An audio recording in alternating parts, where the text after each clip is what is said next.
Hello, my name is Edirin Edewor, and I'm a multiple Amazon bestselling author, international speaker, coach, trainer, and consultant. I'm the founder of the Online Publishers and Entrepreneurs Network, one of the fastest and largest growing communities online for entrepreneurs and authors who want to be able to write books and use their writing skills to be able to build their influence, impact, and income in their businesses. And today I'm going to be talking to you about how to self-publish your book.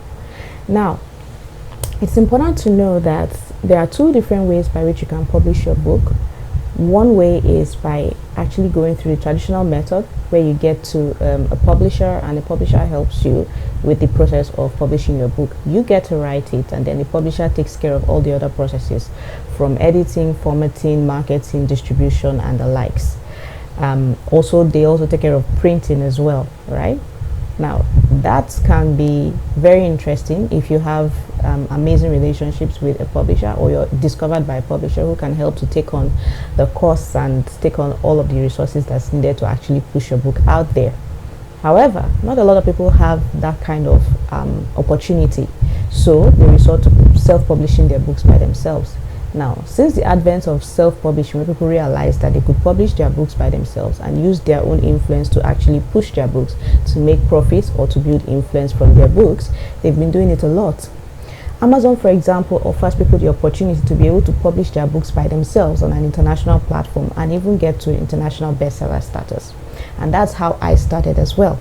Today I've written 6 books, and basically every single one of them has become an Amazon bestseller. I've also been able to publish my books in Nigeria and be able to make a ton of money, 7 figures to be precise, from my book, right? Now, I'm going to teach you today how you can also do that and not necessarily spend a whole lot of money doing that.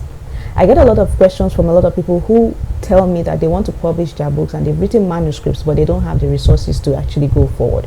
And I always tell them that you can actually write your book without necessarily spending a dime. My first 2 books, for example, I did not spend a dime in actually publishing those books. All right, my first book was published exclusively on Amazon, and before I started putting it on my own website. And since it's been on my website, I've actually not made a dime from it. The reason is because the book has been absolutely free since then. My second book, however, was the book that launched me into influence, if I can use that word. It was a book to teach people how to actually self-publish their books and publish it onto Amazon by themselves. And till today, we've sold thousands of copies and have helped over 1,000 authors actually get their books published by themselves using that same book. It's a success story, and it's the reason why I'm here today talking with you about this topic on self-publishing. It's important to note that, like I said before, you don't need a ton of money to publish your book. And in fact, if you have good relationships with people who are editors or have real good command of the English, they can help you to actually edit the book, which I think is one of the parts that really is important as it regards spending some money, right? Because you cannot put out a book that is poorly edited. People would not buy it. It will be an off-putting book to people, right? But there are ways in which you can actually get your book edited and published without you having to spend a dime. And I'm going to show you how you can do that in this video.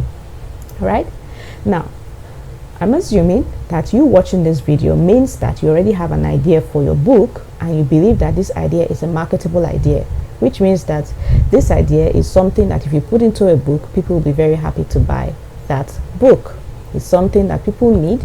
It's something that you believe can entertain people. It's something you believe that can educate people, inspire people, motivate people, or help people achieve a result or a win in their lives, in their businesses, in their relationships, in their health, and so on and so forth. Now, you've already had the idea, and probably you've started writing the book as well, but somehow, somewhere, you're getting stuck.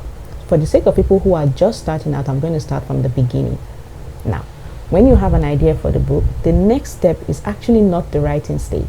People get excited when they actually have an idea for a book and they feel motivated to write, right?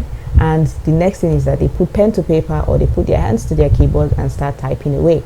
And you start with chapter 1, maybe chapter 2, maybe chapter 3, and then you get stuck. And then people say what is referred to as writer's block happening to them.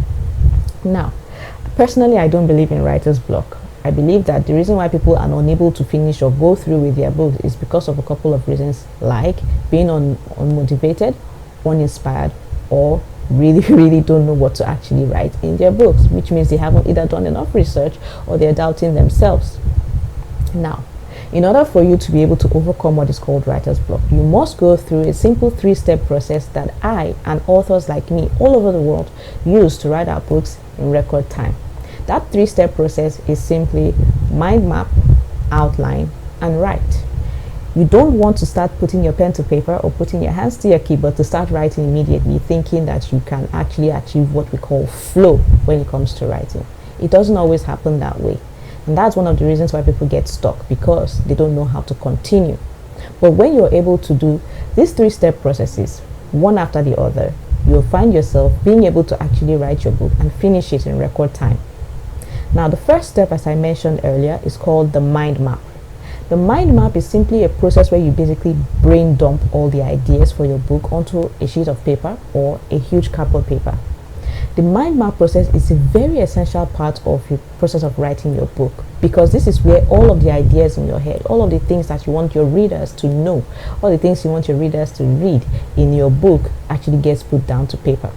This exercise is very easy to do, but it can also be quite strenuous, all right, because it could take up to hours or even days to complete. What you want to do is make sure that you're actually putting pen to paper for this process. You don't want to start doing your mind map on a computer. There is something about seeing your handwriting on a sheet of paper and actually writing down the ideas in your head as they come to you. So your mind map is where you actually take all your ideas and you begin to write them down. Everything you want to see in your book, you write them down until you are completely exhausted and you can't think of anything else that you want to write in your book. Once you get to that point where you cannot see anything else that you could possibly add to your book again, you have completed the stage called mind map. Congratulations, you have done the first step of the publishing process. The next step is the outline. The outline is a process where you take all of those ideas that you have put in your mind map and then you begin to arrange them into what I call content buckets. All right? Content buckets are simply buckets where you put similar ideas into the same category. So it's like having several buckets and having crude oil. Now, crude oil is eventually going to be separated into kerosene, it's going to be separated into fuel or petrol, it's going to be separated into bitumen, it's going to be separated into petroleum jelly, and so on and so forth. You do not want to put the kerosene together with the petrol. So everything that will constitute the kerosene will be put into one bucket, everything that will constitute the petrol will be put into another bucket, everything that will constitute the liquefied natural gas will be put into one bucket, and so on and so forth, until you have separated all of these constituents by similarities. Usually these content buckets will then form your chapters. Many times there may be too many content buckets, so you want to repeat the process again of then taking similar content buckets and putting them into bigger content buckets. Once you have done this and you've put the same ideas into the same categories and you separated them together, you have your chapters. The next step you want to do is to arrange the chapters so that they can have flow. Which one needs to come before which content bucket or which chapter needs to come before which one. So once you arrange them like that, you have actually created the chapters for your book. All right, now I like to explain it like this: the writing, the outline, and the mind map. I like to explain it like this: your mind map are the bones of the human skeleton. We're using the human skeleton analogy. All right, you're trying to create a human being, you're trying to create a body. The body is your finished work.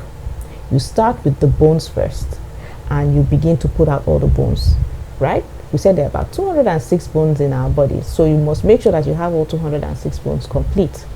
Now, the outline is where you begin to actually put similar bones together. You put the hand bones on one content bucket, you put the head bones on one content bucket, you put the bones of your rib cage into one content bucket, you put the bones of your pelvic region into another content bucket, you put the bones of your legs into another content bucket. Now, when you are arranging the bones, you do not put the leg bones first before you then put the head bones, do you? No, you must put the head bones first, then the neck bones, then the rib cage or the mid region, then the pelvic, then the legs. The legs must come last, and then the bones of the feet will actually be your concluding part. Once you have done this, you've successfully arranged and created your skeleton. So your outline is your skeleton. Once you have your skeleton, it's easy for you to then slap on the flesh to actually flesh out that skeleton. That is why we call the process of writing fleshing out your outline. So when you are beginning to write your book, you then take the one for the head and then you put the flesh on it. Once you are done with that, you know that the next thing to do is to put the ones for the bones and slap on the flesh for the neck bones. All right. When you have done that, the next thing is you want to start putting the flesh on the mid region. Then you want to put the flesh on the hands, then the pelvic region, and then the legs and the feet. All right. So the last step, which is writing, becomes really easy for you to do because you know exactly what to flesh out in the different chapters. Once you're able to do these three different processes, the mind map, the outline, and the writing process, it becomes really easy for you to write really fast and write really well. Okay, so note that the writing stage is where you flesh out what you have written out in your outline. You can't get stuck again because you already have an outline for you to follow. It's like a map. Your outline is also like a map that helps you to know exactly what you need to be writing in each chapter. By the time you have been able to write that, congratulations, you already have your first draft. Now the next step you ask yourself is, okay, I've written my first draft. It may look great, it may not look great. What do I need to do next? What you need to do next is to work on editing your work. Now this is where a lot of people say, oh well, I don't have money, and so on and so forth.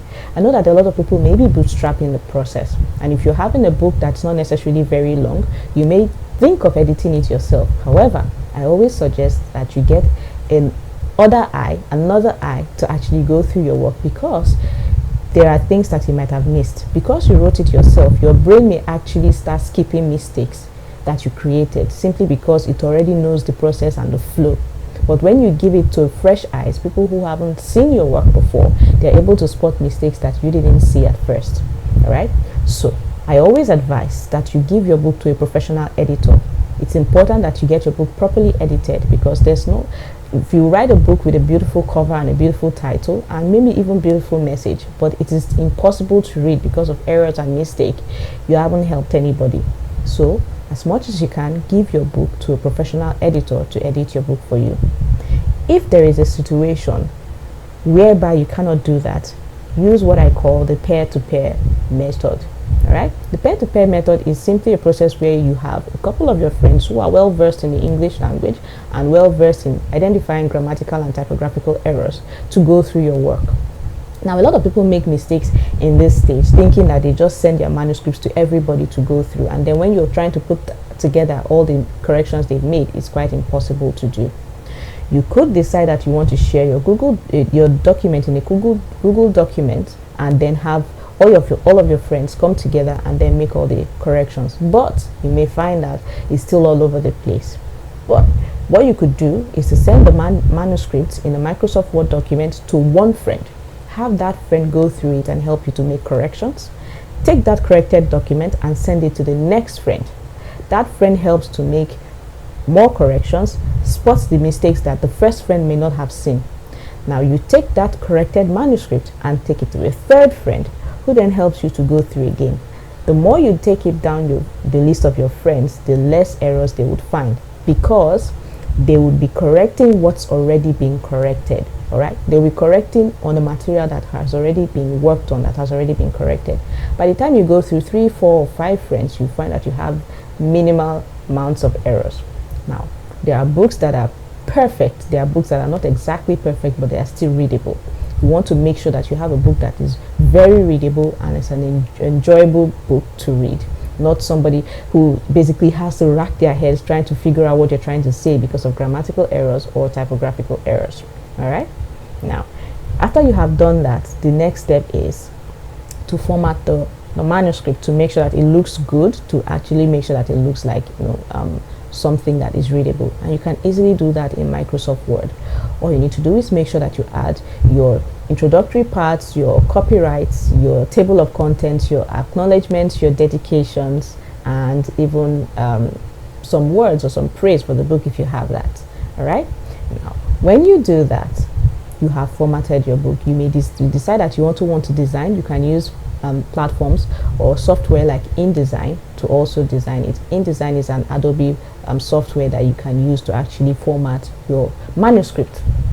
Okay, so once you've done that, you want to make sure, and this is something that I always tell everyone to do, make sure that you format your book and then convert it into as many different formats as you can. All right, so you want to have the Microsoft Word document. Always have your Microsoft Word document in hand. Then you want to have your PDF document. All right, your PDF documents are usually used when you want to print your book or when you want to use Amazon's print on demand to actually print your book in hard copies. So PDF is recommended as well. You also want to have what is called an EPUB, e-publication or electronic publication format. Now, when you are having there are some platforms that only accepts electronic publication or EPUB formats when you're uploading, platforms like Okada Books. Then finally, you want to have what is called the .mobi format, MOBI, right? Mobi format. This is the accepted format for Kindle publishing when you're publishing on Amazon. So when you are formatting your book, make sure you have as many formats as possible, because you may want to put them on as many platforms as you want. All right. Now that you have done that, the next step is to create your book cover. All right. Now, if you're not very good with graphics, if you're not very good with graphic design, please give it to a professional to help you to design. Your book is important. They say do not judge a book by its cover, but in this day and age where we have tons and tons and millions of books, your books will be judged by their covers. So it's important that you do it right so that it gets the right attention. All right. So you could use Canva to design your book cover if you're very good with graphic design. Canva is a very amazing platform that enables you to be able to create different kinds of graphics. All right. Now with Canva has templates that you can actually use to create Kindle covers or ebook covers or physical book covers for your book.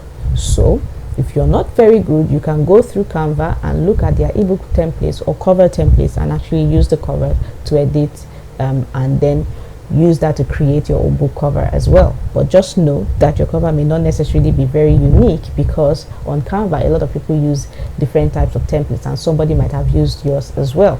All right. So if you cannot afford to pay a graphic designer, use Canva. If you can't afford it, pay your graphic designer to help you to design a book cover for your work. Usually graphic designers will give you different options for book covers. They will give you 3D mock-ups that you use in marketing your book.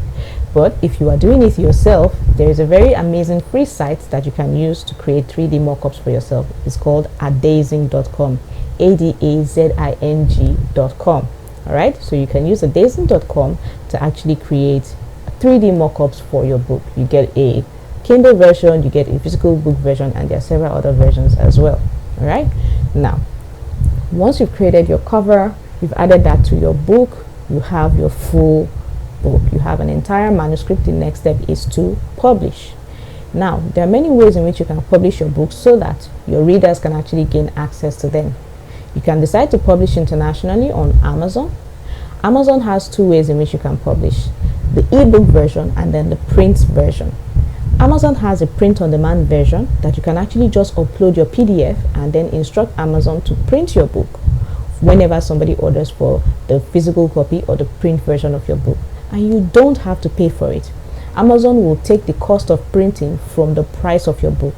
So if the cost of printing your book on Amazon is about $2.10, you want to price your book at about $10 or so, Amazon will take the $2.10 from the $10 in which your book is priced. So you don't have to prepay for your books to be printed by Amazon. All right. And guess what? You can actually order up to 999 physical copies of your book from Amazon at a time and then decide that you want to distribute them yourself. That's a fantastic way to actually get your book in print without you having to spend money upfront in printing your books. And it's really cheap and really of high quality. The other way in which you can publish on Amazon is Amazon Kindle, which is the e-copy or the ebook copy of your book. Now, Amazon doesn't let people download books, so if you're worried about copyright issues, Amazon is one of the best platforms for you, because Amazon will only allow people to get the books into their Kindle apps or their Kindle tabs or read it on the Kindle cloud readers on their laptops. All right. So Amazon Kindle enables you to be able to publish your book in digital format using the .mobi format. So when you're publishing your books to Amazon, don't use docs, don't use PDFs. It will not come out nice. Use the acceptable format or the recommended format for Amazon called .mobi, M-O-B-I, to actually publish your book. Remember I said before that you must have different versions of your books or different formats of your books. If you're going to be using Amazon Print on Demand, Amazon requires that you can actually upload your book in PDF formats. So if you're going to be publishing for both Kindle and for PDF, or print on demand rather, you need to upload two different formats of your book. For PDF or for Kindle, you actually need to upload .mobi format, and then for print on demand you need to upload the PDF format. And if you don't have the back page of your book cover, you can actually design a book cover right there on Amazon. Amazon has a book cover creator platform that you can actually use to design your book cover, put the about the author at the back, about the book, and even put a place for barcode on the back of the book, and then you can then get to publish your book. That's publishing on Amazon. You could also decide that you want to publish your book on a platform called Okada Books. Okada Books allows Africans access to books that have been published by Africans. All right, now Okada Books also gives you the option to ensure that your book is not downloaded, but people only get to read your book on the app. Now that's a great way to actually prevent your book from being copyrighted or being distributed without your consent. Okay, now Okada Books only allows you to actually publish with the EPUB format, so you cannot upload a PDF or a Word document onto Okada Books. It will not be accepted. Then the third way in which you can actually get your book published is on your website or through email distribution. If you're not bothered about copyright issues, you can decide to have your book on your website, where people can actually pay on your website and then buy your book, and the book is downloaded for them immediately. Or you can decide to do bank transfers or paystack transfers, and then the books are downloaded or sent via email to the people who buy them. But if you're using Paystack, you can actually upload onto platforms like Google Drive or Dropbox or Amazon S3, and then have the link put in your Paystack settings, so that when somebody pays, they are then automatically redirected there to actually buy the book or download the book. All right, so these are the ways in which you can actually publish your book on different platforms. There's also BAMBooks.io. BAMBooks also enables you to be able to upload your books and have people actually buy them. All right, so these are different ways by which you can publish your book. I've gone through the process of writing, which is the 3-step process: the mind map, the outline, and the writing. I've gone through editing, I've gone through formatting, I've gone through book cover creation, and I've also gone through publishing. Now the next thing that you want to do is, after you have published your books onto these platforms, you want to launch your books. How do you launch your book? It's not just basically going about saying, hey guys, I want to launch my books, especially in this day and age where people don't usually do a lot of physical launches again, but we usually launch online.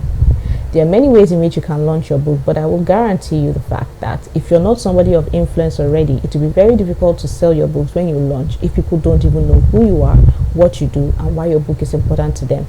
That is why I always advise my clients and my students that you must start to build your reader audience from the moment you realize that you're going to write a particular book. You must have a ready audience to buy when you're writing your book, so that by the time you're ready to publish, people are actually anticipating your book and ready to buy from you. So you must begin to build your reader audience from the moment that you think about the idea for your book. You must build know, like, and trust with the people who will eventually buy your book before you even begin to market it to them. People only buy from those who they know, like, and trust. So you must build that relationship with people when they eventually buy your book. All right, so I've talked about reader audience, and I've talked about the fact that you must start marketing your book from day one. Make sure that people have an idea that you're putting out something there, and that the thing that you're putting out, which is your book basically, is valuable to them and is helping them either to entertain them, to educate them, to inform them, to create a transformation in their life, or to give them a quick win. All right, so with these few points of mine, I hope I've been able to help you understand how best to go about writing and self-publishing your book. You really don't need a publisher to be able to make money from your book. You can build your reader audience yourself. You can publish your book by yourself. You can launch, you can market from by yourself, right, and make a ton of money for yourself. I have not been able to get any publishers, or rather I don't have any publishers, but through the publishing of my own books, I was able to create my own publishing company. We are now able to help other people get published by themselves as well. All right, so thank you so much for listening. I really hope this has been valuable to you, and I will catch you in another video. Bye.